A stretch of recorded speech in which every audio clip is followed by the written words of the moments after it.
Welcome guys. இன்றைக்கி நம்ம வீடியோவில் ஸ்பெஷல் கர்வ்ஸ் வீடியோ சீரீஸில் இருக்கக்கூடிய ஒரு ரொம்ப ஸ்பெஷலான ஒரு ப்ராப்ளமை தான் பார்க்க போகிறோம். என்ன அப்படின்னு பார்த்தீங்கன்னா, இந்த டயக்ராமை பார்த்தாலே உங்களுக்கே தெரிஞ்சிருக்கும். இதோட அவுட்புட் பாருங்கள் எப்படி இருக்குது. ஒரு கார்டியாய்ட் ஷேப்பில் இருக்குதுன்னு சொல்லுவாங்க. இது வரணும் அப்படின்னா என்னென்ன மாதிரியான இன்புட் கண்டிஷன்ஸ் கொடுத்துருந்துருப்பாங்க, ஓகேவா? Most of the time twisted type of question கேட்கணும்னு நினைக்கும் போது இந்த சம்ம கேட்பாங்க. கண்டிப்பாக நீங்கள் இதுக்கு முன்னாடி நம்ம அப்லோட் பண்ணியிருந்த பேசிக்கான எபிசைக்ளைட் ப்ராப்ளம்லாம் பார்த்துருந்தீங்கன்னா இது உங்களுக்கு ரொம்ப ஈஸியாகவே புரிஞ்சிடும். ஒருவேளை உங்களுக்கு ஏதாவது இதில் டவுட் இருந்துச்சுன்னா அதை பார்த்தீங்கன்னா கிளாரிட்டியாக தெரிஞ்சிடும். எல்லாருமே ரொம்ப ஈகர்னஸோடு இருக்கீங்கன்னு நினைக்கிறேன். என்ன கண்டிஷன் கொடுத்தா கார்டியாய்ட் ஷேப்பில் அவுட்புட் வரும் அப்படின்னு தெரிஞ்சுக்கிறதுக்காக இங்கே பாருங்கள். இதுதான் நம்ம டைரக்டிங் சர்க்கிள், இது ஜெனரேட்டிங் சர்க்கிள். ரெண்டுமே பார்க்குறதுக்கு எப்படி இருக்குது? ஒரு ஈக்குவலான டயாமீட்டரில் இருக்குது. ஓகே, இந்த மாதிரி ஒரு கண்டிஷனில் நம்மளுடைய generating circle outside of the directing circle role ஆகுதான். எஸ், இங்கே பாருங்கள், அவுட் சைடில் ரோல் ஆகும்போது அந்த ட்ரேசிங் பாயிண்ட் எப்படி இருக்குது? கார்டியாய்ட் ஷேப்பில் வருதா? கார்டியாய்ட் ஷேப்பில் வருது பார்த்தீங்களா? எஸ், இதை தான் நம்ம வரைய போகிறோம். ப்ராப்ளம் பார்த்துடலாம். கிவன் நோட் பண்ணிக்கோங்க. Draw an epicycloid if the radius of directing circle is equal to generating circle. Take diameter of generating circle as 50 mm and draw tangent normal 75 mm away from the directing circle. Okay, given note பண்ணிக்கோங்க. பார்த்தேன்னா எபிசைக்ளைட். ஒருவேளை ஹைப்போசைக்ளைட்னா ரெண்டும் உள்ளுக்குள்ளே இருக்கும். Okay, அதனால் கண்டிப்பாக பார்த்து நீங்கள் எழுதி வச்சுக்கோங்க. பார்த்து வந்து எபிசைக்ளைட். எப்பினா வெளியில் வரும். நெக்ஸ்ட்டு ஜெனரேட்டிங் சர்க்கிள் அல்லது டைரக்டிங் சர்க்கிள் இன்புட் ஏதாவது கொடுத்துருக்குறாங்களா அப்படின்னு பாருங்கள். ஆமாம், நம்ம ஜெனரேட்டிங் சர்க்கிளுடைய டயாமீட்டர் கொடுத்துருக்குறாங்க. ஓகே, நம்மளை கன்ஃபியூஸ் பண்ணுறதுக்காக டயாமீட்டர் கொடுத்துருக்குறாங்க. பயந்துடாதீங்க. டயாமீட்டர் வந்து 50 mm, ரேடியஸ் வந்து 25 அப்போனா. Okay, 50 20/2 radius. அப்போது ஜெனரேட்டிங் சர்க்கிள் 25னா டைரக்டிங் சர்க்கிளும் 25 தான். ஏன்னா ரெண்டுமே ஈக்குவலாக இருக்கும் அப்படின்ட்டு மென்ஷன் பண்ணியிருக்கிறாங்க. இப்போ நம்ம ட்ரா பண்ண ஆரம்பிச்சிடலாம். ஃபஸ்ட்டு நம்ம எதை வரைவோம்? டைரக்டிங் சர்க்கிளில் தான் வரைவோம். சரியா? எல்லா சமயமே இந்த ப்ரொசீஜரை கான்ஸ்டண்ட்டாக வச்சுக்கோங்க. டைரக்டிங் சர்க்கிளில் தான் வரைய போகிறோம். டைரக்டிங் சர்க்கிளுடைய ரேடியஸ் 25 கொடுத்துருக்குறாங்க. நான் அதோடைய சென்டர் ஓ அப்படின்னு அசியூம் பண்ணி ஓ அப்படின்னு ஒரு பாயிண்ட் வைக்கிறேன். அங்கேருந்து லெஃப்ட் சைடில் ஹரிசாண்டலாக ஒரு லைன் போட்டு 25 mmல பாயிண்ட் பியை மார்க் பண்ணிக்கிறேன். இப்போ நம்ம ஜெனரேட்டிங் சர்க்கிளை வரையலாம். இது என்னது? எபி. அப்போது அந்த பாயிண்ட்டுக்கு லெஃப்ட்டில் என்ன பண்ணுங்கள்? 25 mm மெஷர் பண்ணி ஜெனரேட்டிங் சர்க்கிளுடைய சென்டர் சியை மார்க் பண்ணிக்கோங்க. அவ்வளோதான்ப்பா. ஜெனரேட்டிங் சர்க்கிளுடைய சென்டர் சியை கரெக்டாக வச்சதுக்கு அடுத்து சிபி டிஸ்டன்ஸை எடுத்து என்ன பண்ணிடுங்க? ஜெனரேட்டிங் சர்க்கிளில் ஹச் பென்சில் வச்சு வரைஞ்சிருங்க. இப்போ நம்ம தீட்டா கண்டுபிடிச்சிடலாம். அதாவது அந்த இன்க்ளூடட் ஆங்கிள் ஃபார்முலா உங்களுக்கு தெரியும். Smaller by capital R into 360. Substitute பண்ணிங்கன்னா ஆன்சர் என்ன வருது? 25/25 கேன்சல் ஆகிரும். ஒன்ஸ் அகெயின் 360 தான் வருது. ஓகே, இந்த 360 எதை மீன் பண்ணுதுப்பா? நம்மளுடைய டைரக்டிங் சர்க்கிள் எப்படி இருக்குதான்? ஃபுல்லாகவே இருக்குதான். ஓகே, ஏன்னா ரெண்டுக்குரிய ரேடியஸ் ஈக்குவல், அப்போ சர்க்கம்ஃபரன்ஸ் ஈக்குவல், அப்போ ரெண்டுமே ஒன்றோட ஒன்று ஃபுல்லாக சுற்றும். அதனால் 360 டிகிரி கம்ப்ளீட்டாக இருக்குது. ஓகே, ஒன்றும் பிரச்சனை இல்லை. பாயிண்ட் ஓவில் காம்பஸை ஃபிக்ஸ் பண்ணி ஓபியை டிஸ்டன்ஸை வச்சு என்ன பண்ணிடு? ஃபுல்லாக பொண்ணுடைய டைரக்டிங் சர்க்கிளை ட்ரா பண்ணிடு. அதுவும் ஹச் பென்சில் தான். ரைட். இப்போ வழக்கம் போல் என்ன பண்ணிடுங்க? ப்ராடக்டர் எடுத்துக்கோங்க. ரெண்டு சர்க்கிளையுமே ஈக்குவல் 8 பீசஸாக டிவைட் பண்ணிடுங்க. ஓகே, ஸோ 360/8 போட்டால் ஒரு இண்டிவிஜுவல் பீஸ் 45 டிகிரி. நம்மளுடைய ஜெனரேட்டிங் சர்க்கிளில் சென்டரை ப்ராடக்டரை வைங்க, பாயிண்ட் சியில் வைங்க. 45 90 135 அது எல்லாத்தையும் சென்டர் கூட கனெக்ட் பண்ணு, எக்ஸாக்டாக கனெக்ட் பண்ணு, 2H பென்சில் வச்சு கனெக்ட் பண்ணு. ரைட்டு. அந்த ஹரிசாண்டல் லைனை கொஞ்சம் இந்த பக்கமாக எக்ஸ்டெண்ட் பண்ணி விட்டுக்கோங்க, ஒன்றும் பிரச்சனை இல்லை. அப்புறம் அதுக்கு நேமிங் கொடுத்துருங்க. இது என்னது? எபிசைக்ளைட். அதனால் ஆன்டி கிளாக் வைஸில் கொடுத்துக்கிறேன். ஏன்னா இந்த சர்க்கிள் ரோல் ஆகும்போது பாயிண்ட் இப்படியே மேலே தான் ஜென்ரேட் ஆகும். அதனால் ஆன்டி கிளாக் வைஸில் கொடுத்துக்கிறேன். ஸோ 1 2 3 4 5 6 7 8.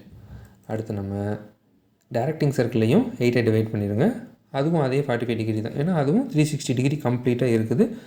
ஸோ 45 90 135 டாட் வச்சு கனெக்ட் பண்ணிக்கும். ஓகே, வேணுன்னா இந்த ரோலிங் சர்க்கிளுடைய டைரெக்ஷனை காமிச்சிக்கோங்க. இந்த மாதிரி டைரெக்ஷனில் மூவ் ஆக போகுது அப்படின்ட்டு. நெக்ஸ்ட் நம்ம கன்ஸ்ட்ரக்ஷன் ஆர்க்ஸையும் வரைஞ்சிடலாம். ஓவை சென்டராக வச்சுக்கோங்க. O1 ரேடியஸாக வச்சுக்கோங்க. 2H பென்சிலை வச்சு அந்த ஆர்க் அடிச்சுக்கோங்க.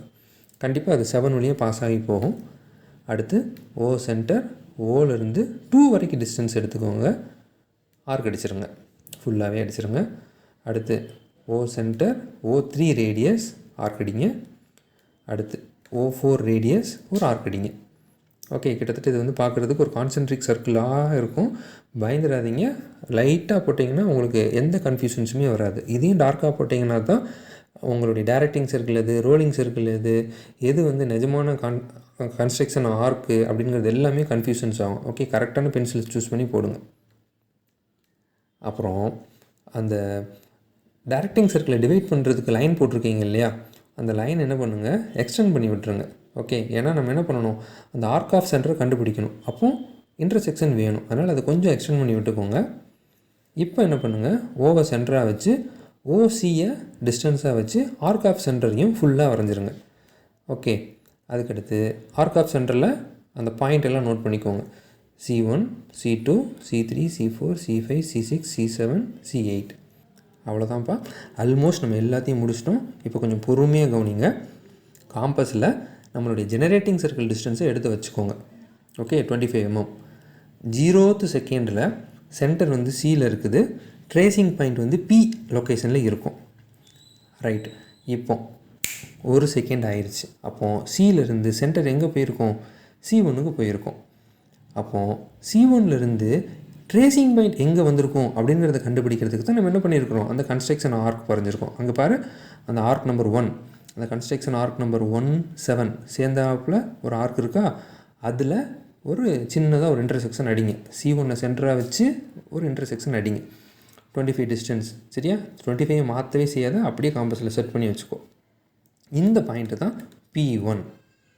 அடுத்து 2 செகண்ட் ஆயிடுச்சு. C2க்கு சர்க்கிளுடைய சென்டர் போயிடுச்சு. நம்மளுடைய ரோலிங் சர்க்கிள் ரோல் ஆகி C2க்கு போயிடுச்சு. இப்போ C2லேருந்து என்ன பண்ணுங்கள், ரெண்டாவது கன்ஸ்ட்ரக்ஷன் ஆர்க் எங்கே வருதுன்னு பாருங்கள். C2 இந்த வருது பார், 2, 6 சேர்ந்தாப்பில் ஒரு ஆர்க் வருதா, அதுதான். அதில் அதே 25 டிஸ்டன்ஸ் அதை மாற்றாத C2லேருந்து ஒரு ஆர்க் அடி. ஓகே, நமக்கு என்ன கிடச்சிருச்சு, ஒரு இன்டர்செக்ஷன் பாயிண்ட் கிடச்சிருச்சு, அதுதான் நமக்குரிய P2. அடுத்து 3 செகண்ட் கழிச்சு C3யில் இருக்குது நம்மளுடைய சர்க்கிளுடைய சென்டர். அப்போது ட்ரேசிங் பாயிண்ட் எங்கே இருக்கும், எங்கே போய் பார்க்கணும், இங்கே பார், 3, 5 சேர்ந்தாப்பில் ஒரு ஆர்க் வருதா, எஸ், அந்த ஆர்க்கில் இன்டர்செக்ஷன் கண்டுபிடிங்க. பாயிண்ட்டை நோட் பண்ணிக்கோங்க, P3ன்ட்டு. அதே மாதிரி C4ல் சென்டராக வச்சு 4th கர்வில் இன்டர்செக்ஷன் பாயிண்ட் கண்டுபிடிங்க. அதே மாதிரி P5 கண்டுபிடிங்க, P6 கண்டுபிடிங்க, P7 கண்டுபிடிங்க. இந்த கிடச்ச எல்லா பாயிண்ட்டையும் ஜாயின் பண்ணுங்கள் 2H பென்சிலை வச்சு. அதுக்கப்புறமேட்டு HB பென்சிலை வச்சு டார்க்கன் பண்ணிடுங்க. ஒரு வேளை 2 பாயிண்ட்டுக்கு நடுவில் இருக்கிற டிஸ்டன்ஸ் ரொம்ப அதிகமாக இருக்குதுன்னு ஃபீல் பண்ணிங்கன்னா 12 டிவைட் பண்ணிங்கன்னா கொஞ்சம் டிஸ்டன்ஸ் கம்மியாக இருக்கும், நீங்கள் ஈஸியாக ஜாயின் பண்ண முடியும். ஓகே, 12னா என்ன பண்ணணும், 2 சர்க்கிளையுமே 12 டிவைட் பண்ணி நீங்கள் சம் பண்ணியிருக்கணும். ஓகே, இப்போ உங்களுக்கு அந்த ஷேப் வந்துருச்சா, கார்டியாய்ட் மாதிரி ஷேப் இருக்குதா, அவ்வளோதான், ஃபேன்டாஸ்டிக். அப்புறம் டேஞ்சன்ட் நார்மல் கேட்டிருக்காங்க. டிஸ்டன்ஸ் பார்த்தீங்கன்னா 75 mm from the directing circle. அப்போது பாயிண்ட் ஓலேருந்து 75 டிஸ்டன்ஸில் கர்வில் எங்கே இன்டர்செக்ட் ஆகணும், எக்ஸாக்டாக இங்கே தான் இன்டர்செக்ட் ஆகுது. அங்கே என்ன பண்ணிடுங்க, ஒரு பாயிண்ட் வச்சுக்கோங்க, பாயிண்ட் P வச்சுக்கோங்க, அல்லது பாயிண்ட் X வச்சுருக்கிறேன். ஓகே, ஆல்ரெடி பாயிண்ட் P இருக்கிறனால நான் X அப்படின்னு ஒரு பேர் வச்சுருக்கிறேன். இப்போ இதுக்கு நார்மலாக ஒரு லைன் போடணும். So normal is nothing but already ஹரிசாண்டலாக இருக்கிற லைன் தான் அதுக்கான நார்மல். என்ன பண்ணிடுறோம், அதோடைய ப்ரொசீஜர் என்ன, அங்கேருந்து ஆர்க் ஆஃப் சென்டரில் அடித்து அந்த பாயிண்ட்டை ஓவை கூட கனெக்ட் பண்ணுவோம். இது ஆல்ரெடி அங்கே ஹரிசாண்டல் லைனாக இருக்கிறனால அப்படி என்ன பண்ணிடு, அந்த லைனை நார்மலாக காமிச்சிரு. n டேஷ்னு பேர் வச்சுருங்க. இந்த n டேஷுக்கு அட் எக்ஸில் பெர்பண்டிகுலராக ஒரு லைன் போடுங்க, TT டேஷ். அவ்வளோதான்ப்பா. ஃபைனலாக எல்லாத்தையும் என்ன பண்ணிடுங்க, நீட்டாக எழுதி காமிச்சிருங்க. இதோடைய ஷேப் என்ன அப்படிங்கிறதையும் உங்கள் டயக்ராமில் மென்ஷன் பண்ணி காமிச்சிருங்க. Thank you. Thanks for learning here. You can.